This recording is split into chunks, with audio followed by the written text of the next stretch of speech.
Use of scarcely और hardly, though और although, not only but also, so dot as dot as, because of, due to, no sooner than, as soon as और भी कई सारे शब्द जो अंग्रेजी बोलने में काफी ज्यादा उपयोगी हैं इस वीडियो में सीखेंगे।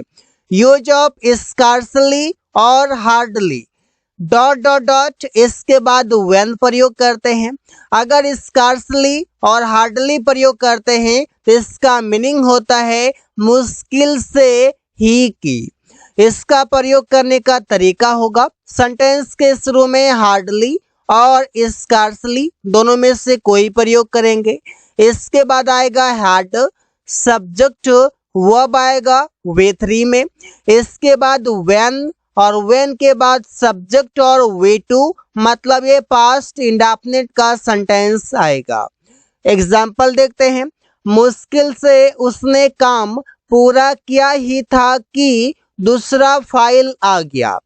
कहने का मतलब है कि स्कार्सली और हार्डली का प्रयोग तब करते हैं जब एक काम समाप्त होते ही दूसरा काम आ जाना, दूसरा काम करना पड़ना या दूसरा काम आगे सामने होना। तो सेंटेंस सुनाते हैं। Hardly had he finished the work when another file arrived. Another file arrived ये सेंटेंस पास्ट इंडेफिनिट में है। इससे पहले व्हेन है और इससे पहले hardly had subject way three और उसके बाद ऑब्जेक्ट है। दूसरा एग्जांपल है। मुश्किल से वो 50 रुपया 50 तक पहुंचा ही था कि वो मर गई। अब यहाँ पर देखिए वो 50 तक पहुंची, यहाँ पर 50 क्या है, ये 50 उम्र की बात है। तो सेंटेंस सुनाएंगे। स्कार्सली हैड सी रीच्ड 50, मुश्किल से वो 50 तक पहुंची ही थी कि व्हेन सी डाइड, वो मर गई। यहाँ पर ही था कि ऐसा कुछ मीनिंग है। एक काम होते ही दूसरा काम शुरू हो जाना, एक काम फिनिश दूसरा काम स्टार्ट। अब दो और ऑल दो, ये दोनों के साथ प्रयोग करते हैं येट, जैसे इसका मीनिंग होगा हालांकि, फिर भी। दो और ऑल दो, इसके बाद प्रयोग करते हैं येट। कभी कभी ऑल दो के साथ येट प्रयोग करते हैं, दो के साथ नहीं करते, लेकिन चाहे तो आप दोनों के साथ कर सकते हैं क्योंकि मीनिंग फिर भी का आता है। तो फिर भी के लिए हमारे पास कई सारे मीनिंग है, कई सारे वर्ड हैं। जैसे हमारे पास है येट है, इवन देन है, इवन सो है, कई सारे वर्ड हैं। तो यहाँ पर हम प्रयोग येट से ही करेंगे। हालांकि वो अमीर हैं फिर भी वो गरीबों की मदद नहीं करता है। अब यहाँ पर जो भी काम होगा पहले सेंटेंस में उसका जस्ट अपोजिट अगले सेंटेंस में काम होगा। ऑल्दो ही इज रिच, हालांकि वो अमीर हैं, येट फिर भी he doesn't help the poor, वो गरीबों की मदद नहीं करता है। हालांकि वो बहुत तेज हैं फिर भी वो अंग्रेजी नहीं बोल पाता है। Although he is intelligent, he is very intelligent, वो बहुत तेज है, येट फिर भी he is not able to speak English, वो अंग्रेजी नहीं बोल पाता है, वो अंग्रेजी बोलने में सक्षम नहीं है। तो यहाँ पर दो और ऑल्दो से आपने सीखा कि कोई भी काम आप करते हैं हालांकि से, और जब भी आप बताते हैं कि कोई काम हो रहा है उसका जस्ट अपोजिट अगले काम होगा तो वहां पर आप दो या ऑल्दो का प्रयोग करेंगे, मीनिंग हालांकि या फिर भी का। अगला शब्द है एज सुन एज और इसका मतलब है जैसे ही। जैसे एज सुन एज का प्रयोग यह दर्शाने के लिए होता है कि कोई कार्य तुरंत होता है, अर्थात एक ही समय में एक कार्य संपन्न होना और ठीक तुरंत बाद दूसरा, मतलब एक काम समाप्त होना और उसके साथ दूसरा भी काम तुरंत समाप्त होना, वहां पर एज सुन एज का प्रयोग करते हैं। जैसे ही मैंने दरवाजा खोला वो देखकर मुझे भाग गया। दरवाजा खोला, ये काम समाप्त। इसके तुरंत बाद भाग गया, ये भी काम समाप्त हो गया। तो वहां पर जैसे ही के लिए एज सुन एज प्रयोग करेंगे। As soon as I opened the door he ran away after seeing me. He ran away, वो भाग गया। आफ्टर सीइंग मी, मुझे देखकर। उसने मेरा मदद किया जैसे ही मैंने मदद के लिए रोया। तो सेंटेंस सुनेगा he assisted me as soon as I cried for help. मैं मदद के लिए रोया, आई क्राइड फॉर हेल्प। यहाँ पर आप देख सकते हैं कि एज सुन एज का मतलब है जैसे ही। अगला शब्द है नो सुनर देन। जैसे इसका मीनिंग है ज्यों ही त्यों ही, जैसे ही वैसे ही था कि, मतलब टोटल 3 मीनिंग है। ज्यों ही त्यों ही, जैसे ही वैसे ही था कि, और ये तीनों अपना पेयर के साथ आया हुआ है। नो सुनर के साथ हमेशा देन प्रयोग किया जाता है। यह कंजंक्शन वर्तमान काल और भूतकाल दोनों में प्रयोग हो सकता है। आप प्रयोग करने के तरीके देखिए। नो सुनर के बाद डू डज डिड तीनों आ सकता है। इसके बाद सब्जेक्ट V1 आएगा। डू डज डिड प्रयोग करेंगे तो V1 आएगा। देन के बाद पास्ट इंडेफिनिट का सेंटेंस आएगा। नो सुनर के बाद अगर हैड प्रयोग करेंगे तो सब्जेक्ट के बाद V3 प्रयोग होगा और इसके बाद देन फिर पास्ट इंडेफिनिट का सब्जेक्ट सेंटेंस आएगा। जैसे ज्यों ही मैं स्टेशन पहुंचा त्यों ही ट्रेन खुल गई। ज्यों ही मैं स्टेशन पहुंचा त्यों ही ट्रेन खुल गई। तो सेंटेंस बनेगा no sooner did we reach the station than the train started. अब यहाँ पर डिड प्रयोग हुआ है तो यहाँ पर V1 प्रयोग हुआ है।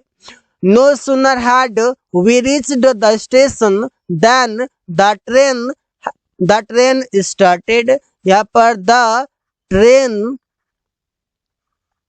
द ट्रेन स्टार्टेड, ट्रेन खुल गई, ट्रेन चली गई, इस प्रकार से आप बोलते हैं। तो यहाँ पर हैड प्रयोग हुआ है तो यहाँ पर V3 का प्रयोग हुआ है।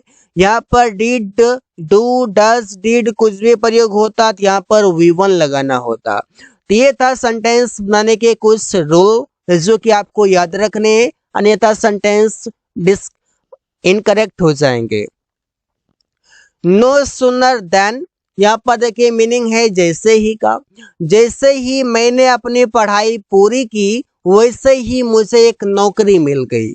No sooner had I completed my studies than I got a good job. यहाँ पर हैड के साथ V3 आ गया। जैसे ही उसने सवाल पूछा वैसे ही उसे उत्तर मिल गया। No sooner did he ask questions than he got answer. यहाँ पर सेंटेंसेस ऐसे ही बनाए जाते हैं नो सुनर देन की मदद से। आई होप कि आप समझ पा रहे हैं इसका मीनिंग कैसे हो रहा है। यहाँ पर जैसे ही, यहाँ पर के वैसे ही, जैसे ही वैसे ही का यहाँ पर पेयर बना हुआ है। अगला सेंटेंस है not only but also say, और इसका मीनिंग है सिर्फ ही नहीं बल्कि भी। जैसे सब्जेक्ट हेल्पिंग वर्ब, इसके बाद नॉट ओनली आएगा। टेंस के अनुसार मेन वर्ब ऑब्जेक्ट, और इसके बाद बट ऑल्सो के बाद सेंटेंस आएगा। मतलब बट ऑल्सो ये कंजंक्शन के रूप में यहाँ पर काम करेगा। जैसे वो सिर्फ अमीर ही नहीं बल्कि उदार भी है। He is not only rich but also generous. तुम मेरा दोस्त ही नहीं बल्कि मेरा भाई भी हो। You are not only my friend but also my brother. वो न केवल पढ़ता है बल्कि पढ़ाता भी है। He doesn't only study but also teaches. तो यहाँ पर आप देख सकते हैं कि जब आप बताते हैं कि कोई काम सिर्फ यही नहीं करता, इसके साथ साथ और भी करता है, तो ही नहीं बल्कि और भी, तो वहां पर नॉट ओनली बट ऑल्सो का प्रयोग करते हैं।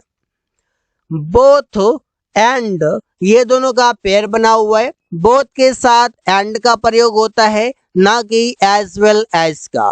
कुछ लोग एज वेल एज प्रयोग करते हैं, तो ये प्रयोग नहीं करना है, प्रयोग करना है एंड का।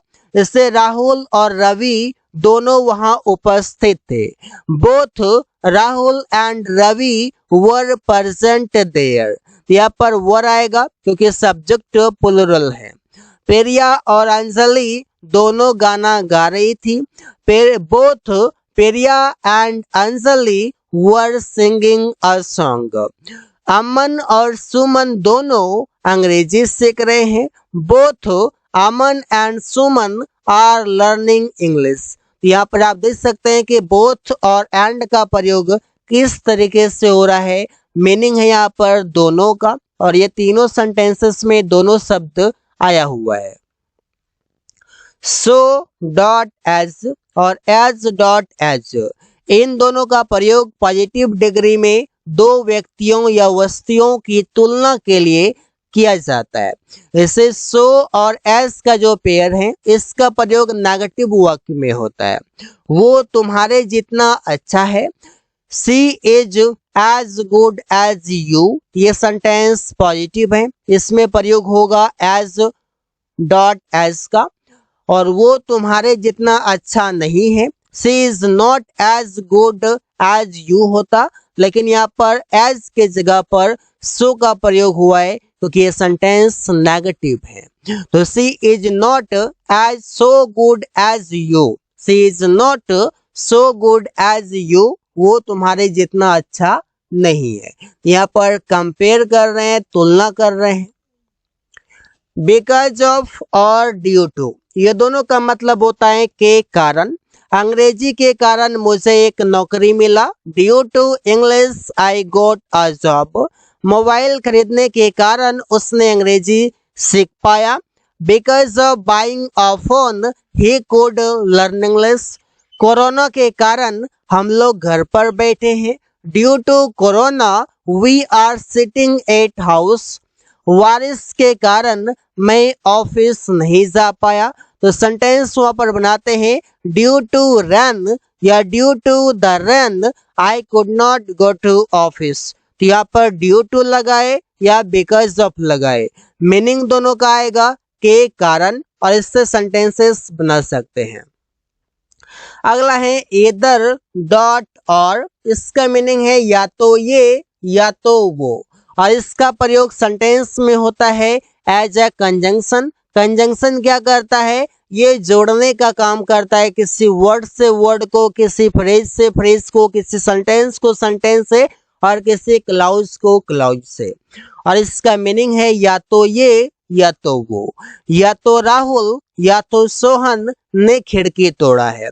इधर राहुल और Sohan has broken the window. ध्यान ये रहे कि जो नजदीकी सेंटेंस रहेगा उसके अनुसार वह आता है। या तो मैं या तो तुम बाजार जाओगे। Either I or you will go to market. या तो तुम या तो मैं यह काम कर चुका हूँ। इधर यू और I have done this work. तो यहाँ पर सेंटेंसेस इधर और से ऐसे बनते हैं। नीदर नॉर, ये सेंटेंस नेगेटिव है और सेम तरीके से काम करता है, सिर्फ ये नेगेटिव है। मीनिंग है ना तो ये ना तो वो। ना तो अमन ना तो रवि अंग्रेजी में बात कर सकता है। Neither Aman nor Ravi can talk in English. ना तो प्रिया ना तो अंजलि आज स्कूल जाएगी। Neither Priya nor Anjali will go to school. तो नीदर के बाद कोई नाउन या प्रोनाउन, नोर के बाद भी कोई नाउन या प्रोनाउन, इसके बाद वर्ब और ऑब्जेक्ट आएगा। ना तो सुमन ना तो रोहित ने आज नहाया। नीदर सुमन नो रोहित टूक अ बाथ टुडे। यहाँ पर सेंटेंसेस नीदर नोर से आप सीख चुके हैं। So guys, thanks for watching. That's all for today.